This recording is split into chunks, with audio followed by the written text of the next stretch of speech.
Did anybody really expect Texas to fall off the face of the earth going into 2025? No, the Longhorns are going to be a player for the postseason, and they bolstered up their defensive line by recently adding in Ohio State's Hero Kanu. Let's go ahead and grade the move. Welcome on into SEC Unfiltered. He's Dave Shumate. I'm Cole Thompson, and today we talk about the Buckeye becoming a Longhorn and going back to Columbus for week 1 in 2025. Real quickly, make sure that you like the video, hit the ring notification, smash that subscribe button because we talk college football every single day. Download the podcast version of the show wherever you get your podcast listening systems. Follow us on the socials, link in the description. Follow Dave at Dave Shumate SEC, me and Mr. Cole Thompson, and check out all of our great work found at SECUnfiltered.com. This episode is fueled by FanDuel. Visit FanDuel.com/SECU to join today and get started with $200 in bonus bets when you win your first $5 bet. So lay down $5, you win that bet, get $200 in bonus bets. What's literally not to love about that? Free money in your pocket. Go visit FanDuel.com/SECU. $5 bet, you win that $200 in bonus bets. Dave, depth, taxes, depth on the defensive line, depth in the trenches. This is a win for me because if you always want to have stability in your front seven. Texas was one of the best teams in the SEC because they had depth on their offensive line. They had depth on their defensive line. They have now added in 2 pieces with Hero Kanu and Travis Shaw to replace those who are going off to the pros. Alfred Collins, Barron Sorrell, Vernon Broughton, Bill Norton. So whether or not this guy has ample playing experience, he's got 2 more years of eligibility. He's coming on in, and he's joining a Longhorn team where there is a proof of concept. Hey, you come here, you get better by playing on the 40 acres. Yeah, no, I agree with you. The first time they've kind of gone away from this again. They brought in guys like Bill Norton, the other Sevilla, his last name, the kid they brought from Arizona last year. Yeah. But the core of this team has been homegrown for the most part on the interior of the defensive tackle. I mean, Devondre Sweat, Byron Murphy, you mentioned Vernon Broughton, Alfred Collins. Those are homegrown high school kids. Now, Kenny Baker, the new defensive line coach, again, this was his past year for taking over from Bo Davis. But this will be interesting. They brought in, you're right, a big portal overhaul, and I think that has to be done at times. I think specifically here for our guy, Hero Kanu, I think it's worth the run here. Again, I don't know if this guy's really going to be some massive player for you like you've seen. I mean, again, they've kind of had this, not lucky run because they developed it themselves. I don't know if you're going to see as good of interior defensive line plays you've seen from the 23 season through 24 going off next year. I think it could maybe dip a little bit. And I don't think that's anyone's fault. I just think it's tough to develop depth because of the portal now. I mean, it is. It's just if you're not playing, you're immediately going to go get money and playing time elsewhere. I think with the ability he can only take so much money from being an international student from Germany from a visa standpoint. Like, I think he can only take so much from NIL. You probably got this guy on a bargain. He was a big time recruit. Let's just go see if it works. Again, maybe you go add a portal after the spring, after you go through 15 practices in March and April, and hey, maybe we need to go add some more depth, Coach Baker. You go do that. But I think right now there's no harm in this because I think you got him at a good value. During the 2022 recruiting cycle, number 17 defensive lineman in the country, number 118th overall player, had offers from everywhere in the country. 6'5", 305 pounds, 2 years of eligibility left, had a helpful run as a rotational player at Ohio State en route to winning a national championship. He's played against his Texas offensive line, so he understands I got to go play big bully football, and I want to be successful. There's 2 reasons I love this. Number 1, Justice Terry, the 5-star that's coming on in. What if he's not ready week 1 to be the enforcer the way that Vernon Broughton or Alfred Collins or Devondre Sweat or Byron Murphy were when they were in Austin? Okay, you got a guy with 2 years of experience playing in a very stable system to come on in and be paired alongside Travis Shaw.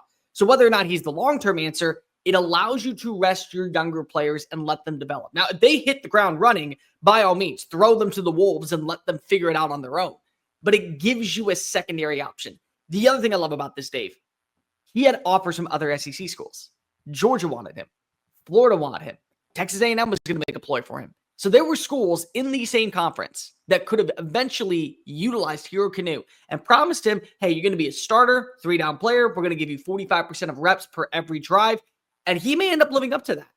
But he goes to Austin. All 3 of those teams are on Texas' schedule next year. So what are they doing? Hurting other teams and helping their own. Bill Norton was a rotational player. I thought he was going to be a superstar the second that he arrived in Austin because of his relationship with Johnny Nansen. They utilized him properly. You throw him in Arkansas, you throw him at Ole Miss, you throw him at other schools, he may be an all-SEC defensive lineman, but he's a rotational player here. But his impact was so forceful, it helped Texas get to an 11-1 finish. That's why I love this move. You're playing 4D chess right now if you're Steve Sarkisian, if you're Kenny Baker, by keeping him away from competition and allowing him to be a part of your system. And this is only year 2 of being in the SEC. So these are established teams that in the past have been able to go out, add in what type of talent that they want. And you're bringing him in by saying, you come to Austin, I promise you, you'll be better prepared for the next stage of your career because of it. Yeah, and he's got 2 years. I mean, even if he just becomes a depth piece, we see the season gets longer and longer. We saw the national championship, in 2027 is going to be January 25th. It just keeps getting later and later. You have to have the necessary depth to make it through an entire season, and especially to the point where a school like Texas and the program they want to get to and compete for national titles. I think that's where also we're Hero, and like I keep mentioning, you see it across the sport of basketball. A lot of these international guys can only make so much due to their visa. You get a little bit of a value here, and you're like, hey, if it don't work out, we didn't pay that much for this guy. Even if it doesn't work out, here's what I will say. He wants to come to your program because they could be making the exact same at Florida, the exact same at Texas A&M, the exact same at Georgia.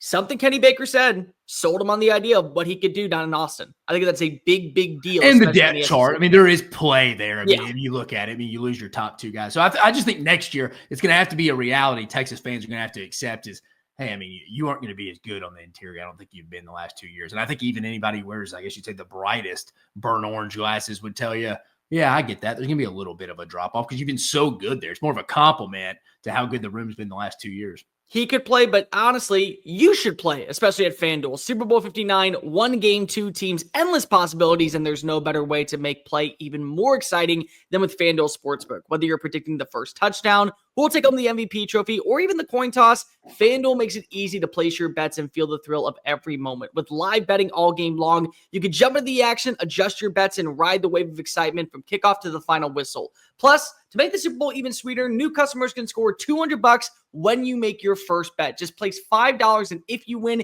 you get $200 in bonus bets. What's not to love? Download the app at FanDuel or visit FanDuel.com/SECU and bet with FanDuel, the official partner of Super Bowl 59.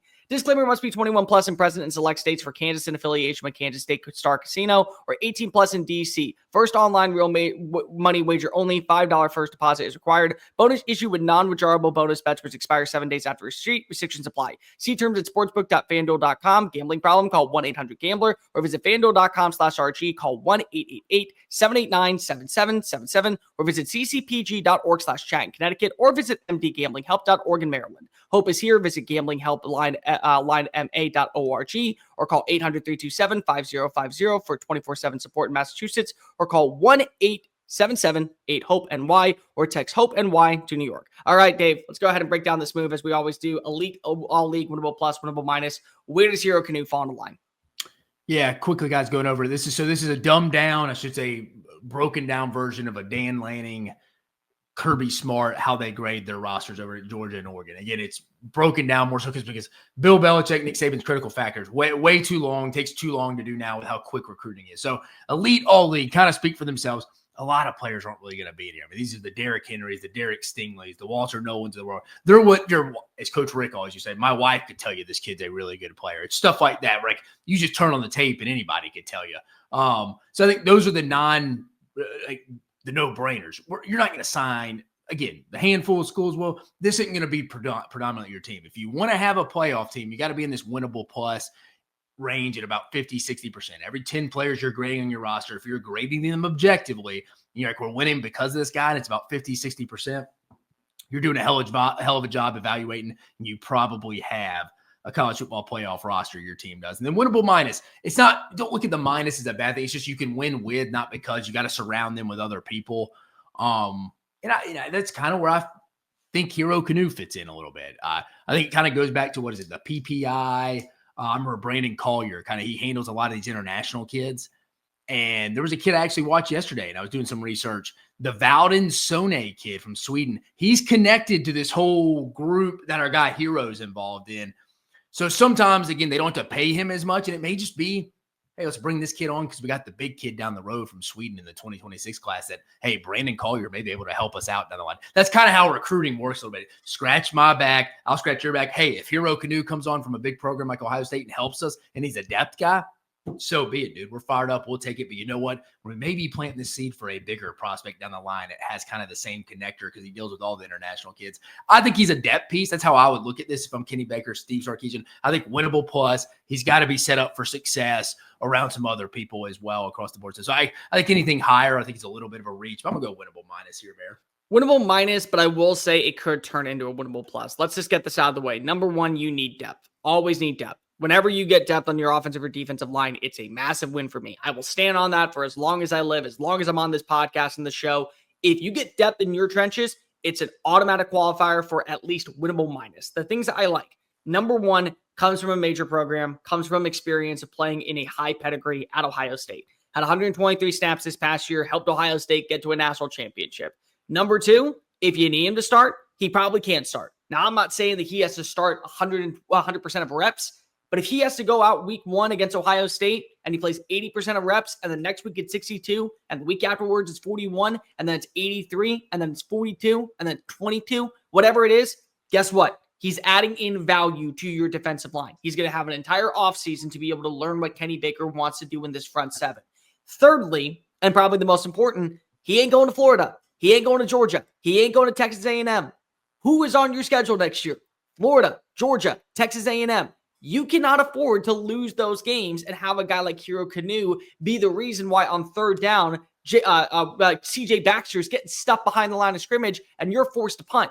He can't be the reason why you're watching as Arch Manning is getting sacked for a 15-yard loss and a fumble. So even if he is just a rotational piece or a depth piece, he's helping your team by hurting the other teams. So it's already, I think, a big win there. I like what you have with Justice Terry. I don't think Texas is done. I think in the spring portal, they're going to bring in at least 2 or 3 more defensive linemen. They're going to retool this defensive line. It may not be the same elite unit that we saw in 2024. It's still going to be a damn good one. I mean, it still is going to be a very solid one with Kenny Baker and PK because they know what they're doing. I like this move because at the end of the day, it hurts other teams. It helps your teams. And if anything else, depth is always necessary, especially when you're going on a 16, potentially 17 game run to a national championship. No, I agree with you, Bear. It's interesting here from this perspective. Yeah. I mean, you're saying some teams take these guys just to get them off their hand. I would. Yeah, I don't think it's ever a good time to take a bad player, though. I've always kind of said that. Like, if I don't think he can play for us, I'm not just going to take you, but I'm going to have to deal with him if, like, he doesn't end up being a good player. You know what I mean? But I also think that when you look at it from a standpoint of what can I do to better him the way that he couldn't be better at Florida, whether or not we think he's good, what if he ends up being good because of who he's working with at Florida? No, I think it's worth the take because of what you could get from the kid in 2026 because of his handler having that connection. And at worst case, you got him cheap for depth. If he's depth, plays a couple reps for you, you didn't overspend for him. Let us know in the comment section down below. What do you think of Hero Kanu going down to the 40 acres for 2025? Like, review, hit subscribe. Make sure you're following us on all the social channels, TikTok, Facebook, Instagram, Twitter at SEC Unfiltered. Follow Dave at Dave Shumate SEC, me and Mr. Cole Thompson, and check out all of our great work found at secunfiltered.com. Until next time, folks, he's Dave Shumate. I'm Cole Thompson. Longhorns, you got a legit hero actually coming down to the 40 acres in 2025. Peace.